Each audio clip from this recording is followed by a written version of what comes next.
My newspaper column.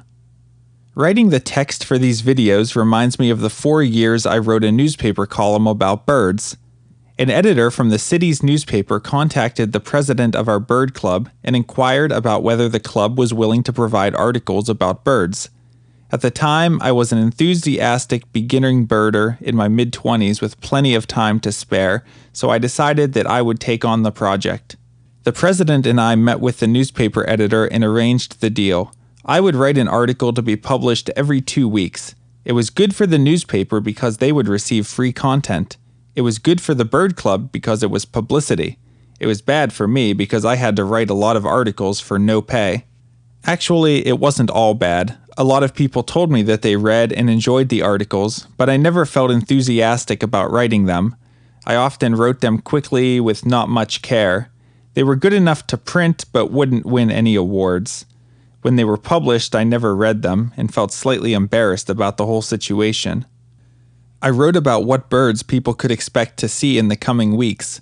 I wrote about rare birds that were seen.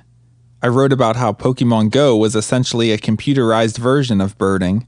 I wrote about how to choose the right pair of binoculars. I also included photos I had taken.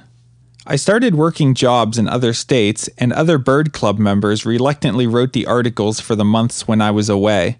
After 4 years, over 100 articles, and a dwindling supply of ideas, I decided it was time to end the column. A new editor had taken over at the newspaper, and when I emailed him to tell him this, he never responded.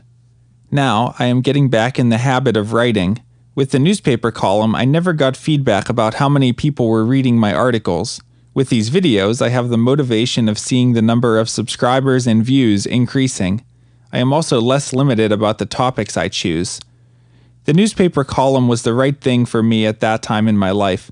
Now it is time for me to explore other kinds of writing, which I will continue to share on this channel. Has your writing ever been published in a newspaper? Leave your answer in the comments below, and please subscribe for more English listening practice. This is David B. Thanks for listening.